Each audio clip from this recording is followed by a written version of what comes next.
Hello everyone, and welcome back to the channel. Today, we are stepping into one of the most glamorous, complicated, and emotionally loaded chapters in American entertainment history. This is the story of Joey Bishop, Frank Sinatra, the Rat Pack, and the moment when a friendship built under the brightest lights in show business began to collapse over one staggering request, $50,000, a private jet, and a decision that may have changed Joey Bishop's place in Hollywood forever.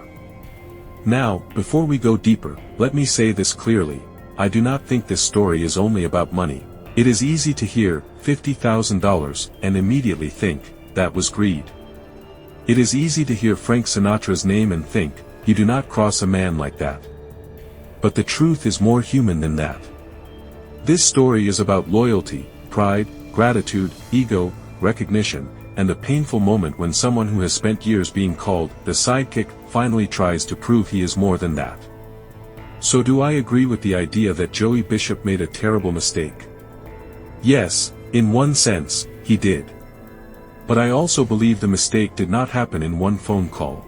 It was built slowly, over years of fame, pressure, resentment, and silence. And that is why this story still matters today.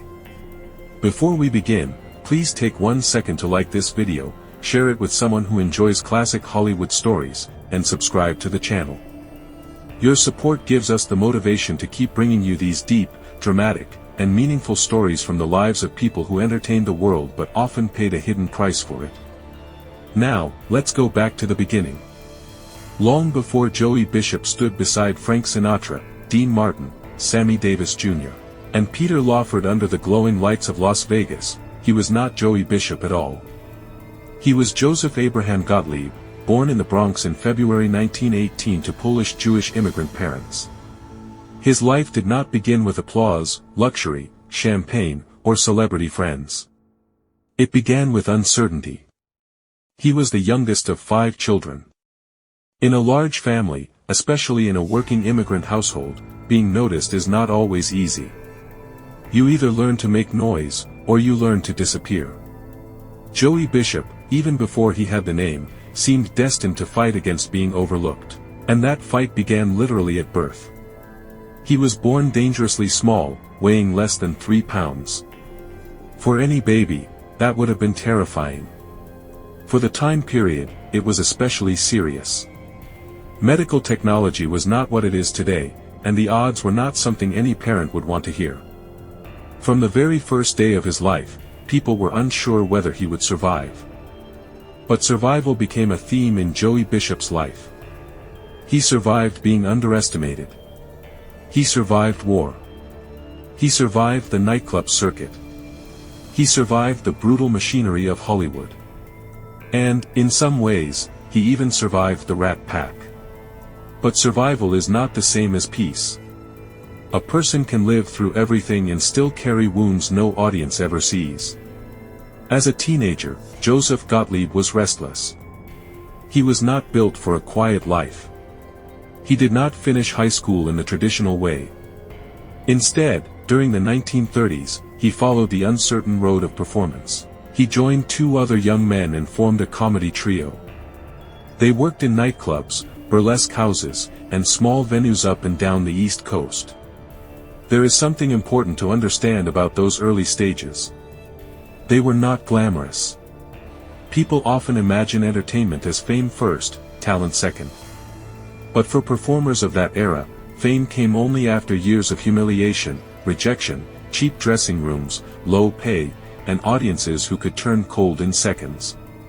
A nightclub comic had to learn survival in real time. If a joke failed, there was no editing. If a crowd hated you, there was no algorithm to blame. You stood there under the lights and felt the silence hit your face. And if you could survive that, you became dangerous. You became sharp. You learned rhythm. You learned how to read a room. You learned how to hide fear behind timing. That was where Joey Bishop was formed. The name, Joey Bishop, itself was almost an invention of convenience. The trio called themselves the Bishop Brothers, even though they were not brothers and none of them was actually named Bishop.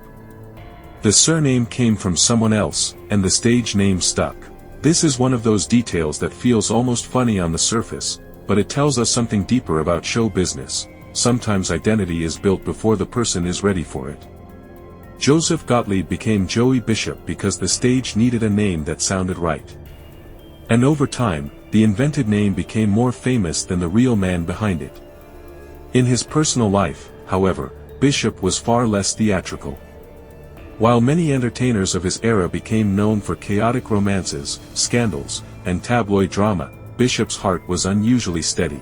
He married Sylvia Rusga in the early 1940s, and that marriage lasted nearly 6 decades. In a world where fame often destroys loyalty, their relationship became one of the quietest and most remarkable parts of his life. That matters because it gives us a contrast. On stage, Bishop lived in a world of jokes, timing, and performance. In Hollywood, he lived among egos, alliances, rivalries, and betrayals. But at home, he seemed to want something simple: one woman, one anchor, one place where the applause did not matter. Then history interrupted. World War II disrupted the lives of millions, and Joey Bishop was no exception. His comedy trio was broken apart by military service. One member was drafted, then Bishop himself entered the U.S. Army. For many performers, war meant a forced pause. But Bishop did not stop performing entirely. He served in special services, entertaining troops and helping raise morale. That experience is easy to overlook, but it may have shaped him profoundly. Performing for soldiers is different from performing for nightclub guests. Soldiers do not need glamour. They need relief. They need a laugh that cuts through fear. They need a reminder that life is still waiting somewhere beyond the battlefield. Imagine being a young entertainer standing before men who might soon face danger again. Every laugh is not just entertainment, it is a small act of mercy. That kind of audience teaches a performer what comedy can really do. It is not just about being clever. It can become emotional rescue. After the war, Bishop returned to civilian life and went back to performing. But now he carried more discipline, more hunger, and more urgency. He worked as a solo act, taking stage opportunities wherever he could find them. He appeared in New Jersey, New York, and eventually became a regular at important clubs. His style was not explosive. He was not the kind of comedian who attacked the room with wild energy. He was dry, controlled, understated. He could say something quietly and let the silence do half the work. In an era when some performers relied on broad gestures, Bishop specialized in restraint. And restraint, when done well, can be powerful.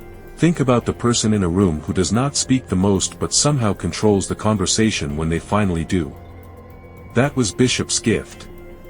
He could stand near louder, more glamorous men and still find a way to matter. That gift would later make him invaluable to the Rat Pack. It would also become part of his problem, because when you are very good at supporting others, people may forget that you are not merely support. By the early 1950s, Bishop was earning serious money in clubs. He was becoming known. Television was beginning to notice him. Then, sometime around 1952, one of the most important encounters of his career took place. Frank Sinatra saw him perform. At that moment, Sinatra was not merely a singer. He was becoming a force of nature in American entertainment. He had charisma, voice, anger, vulnerability, elegance, and danger all mixed together. When Sinatra liked someone, doors could open. When Sinatra disliked someone, doors could close just as quickly. Sinatra recognized something in Bishop. He saw a comic who could warm up an audience without stealing the entire emotional temperature of the room. Bishop could make people laugh, loosen them, prepare them, and then Sinatra could step out and own them. So Bishop became Sinatra's opening act. This was a blessing and a trap.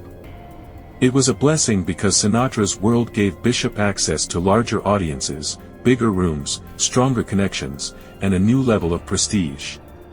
It was a trap because the more successful he became near Sinatra, the more people defined him in relation to Sinatra. He was not simply Joey Bishop. He became Sinatra's comic. At first, that title may have sounded flattering. To be attached to Sinatra meant status. But over time, any ambitious person would feel the weight of that label. No artist wants to be remembered only as someone else's accessory. No writer wants to be known only as the person who helped.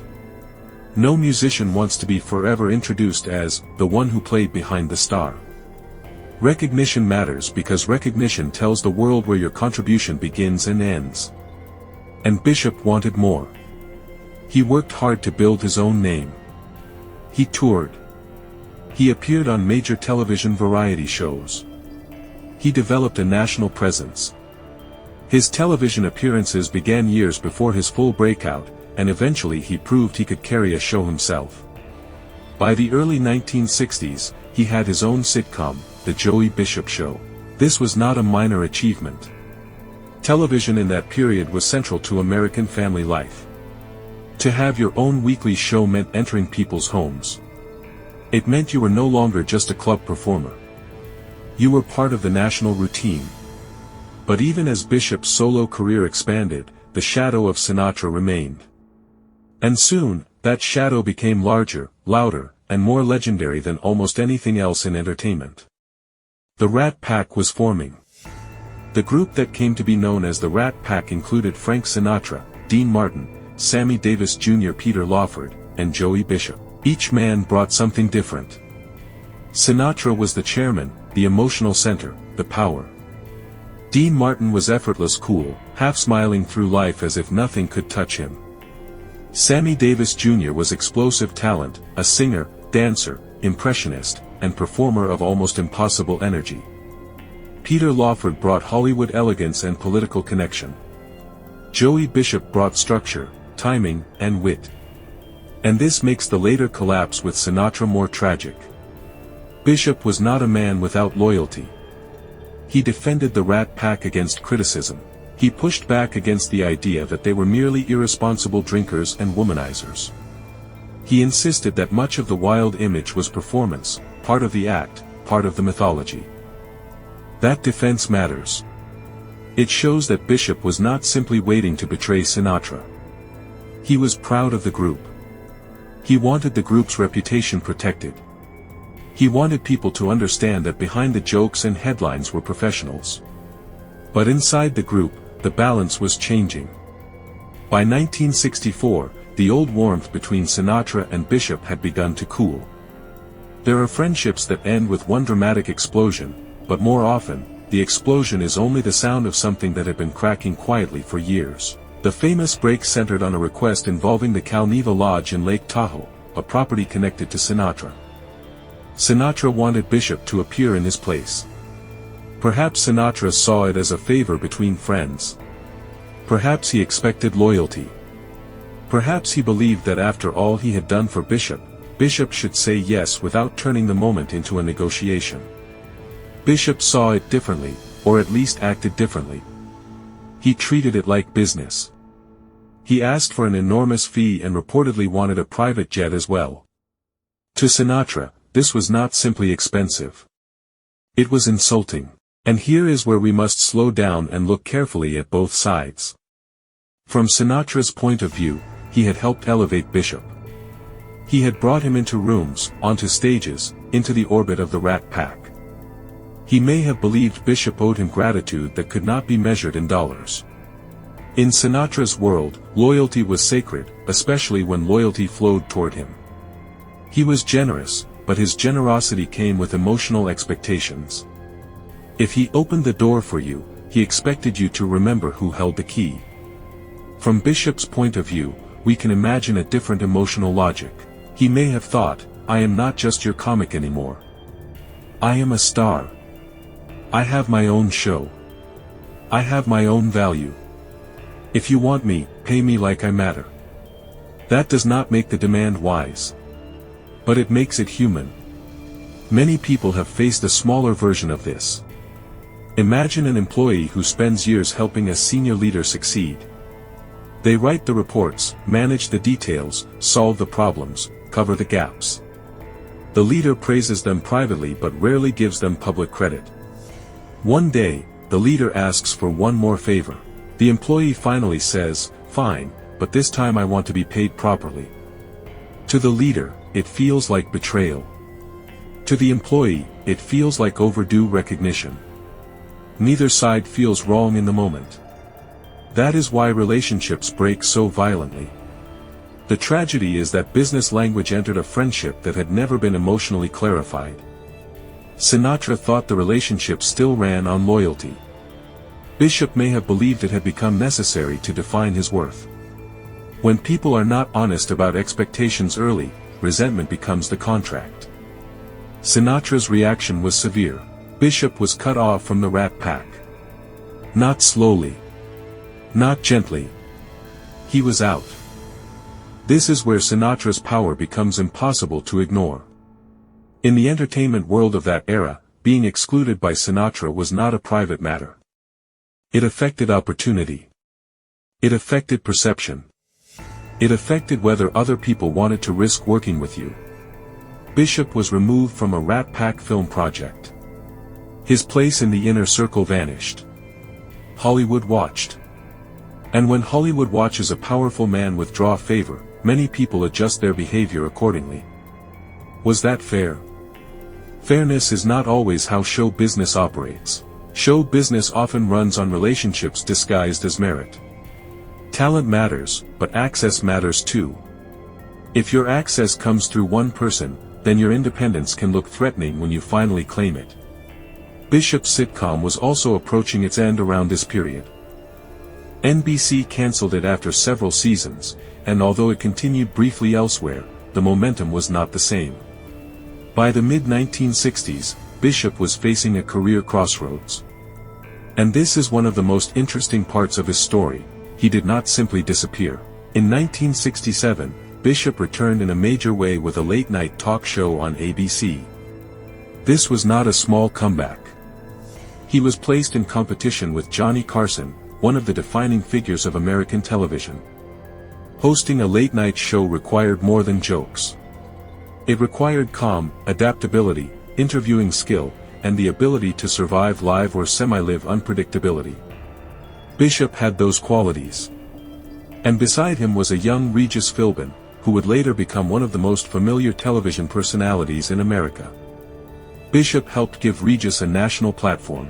He showed him the rhythms of television, the strange dance between host, sidekick, guest, audience, and camera. That is another part of Bishop's legacy that deserves more attention. Even after being pushed out of one famous circle, he became part of someone else's beginning. The Rat Pack had given Bishop a platform, and Bishop, in turn, helped give Regis Philbin one. Influence does not always move in straight lines. Sometimes the person who feels forgotten becomes a bridge for the next generation. The Joey Bishop show in late night was not without drama. When ABC decided to cancel it, Bishop did not quietly wait for the end. He announced it to the audience and left the stage in a way that has become part of his legend. There was defiance in it, but also exhaustion. It was as if he was saying, "I know how this business works. I will not pretend otherwise." That moment reveals something about him. Bishop had a dry comic style, but beneath it was pride. Pride can protect a person, but it can also isolate them. Pride says, "I will not beg." Pride also sometimes says, "I will walk away before you see that I am hurt." Because in the end, Joey Bishop's life asks us a question far bigger than Hollywood. What is the price of being close to greatness if the world never sees your own? Some people stand in the spotlight. Others shape the spotlight. Some people sing the song. Others prepare the stage, warm the room, hold the rhythm, and make the magic possible. Joey Bishop was one of those people. He was not the brightest star in the Rat Pack sky, but he was part of the constellation. Remove him, and the shape changes. His mistake was not wanting to be valued. His mistake was waiting until the relationship was already full of unspoken resentment before demanding that value in a way Sinatra could only interpret as betrayal. That is the warning. Do not wait until bitterness becomes your voice. Do not wait until loyalty becomes a prison. Do not let someone else's fame convince you that your contribution is small. But also, do not let pride make you burn every bridge that helped you cross the river. Joey Bishop's story is not just a tale of old Hollywood drama. It is a lesson for artists, workers, leaders, friends, and anyone who has ever wondered whether they are truly seen. If you are the person behind the scenes, your work matters. If you are the leader in the spotlight, remember the people who make your success possible. If you are the friend with power, do not confuse loyalty with obedience. And if you are the one who feels overlooked, speak before resentment turns your truth into a weapon. Because applause fades. Headlines fade. Groups break apart. Even legends become memories. But dignity, the dignity of knowing who you are, what you gave, and what you stood for, that is what remains when the lights go down. Joey Bishop spent much of his life trying to step out of Frank Sinatra's shadow. History may still remember him through that shadow, but perhaps we can look again and see him more clearly, not just as Sinatra's comic, not just as the quiet Rat Pack member, not just as the man who asked for too much at the wrong time, but as a survivor, a craftsman, a husband, a mentor, and a performer who understood the power of a perfectly timed pause. And maybe that pause is where we should leave him. Not with the noise of the feud. Not with the price tag. Not with the bitterness. But with the image of a man standing under the lights, calm and dry as ever, letting the room lean in, waiting for the laugh, knowing that sometimes the quietest person on stage understands the whole show better than anyone else. If this story moved you, challenged you, or made you think differently about Joey Bishop and the Rat Pack, please like this video, share your thoughts in the comments, and subscribe to the channel for more powerful stories from the lives behind the legends. And remember, history often celebrates the loudest voice in the room, but wisdom asks us to listen for the person who made the room possible. Thank you for watching.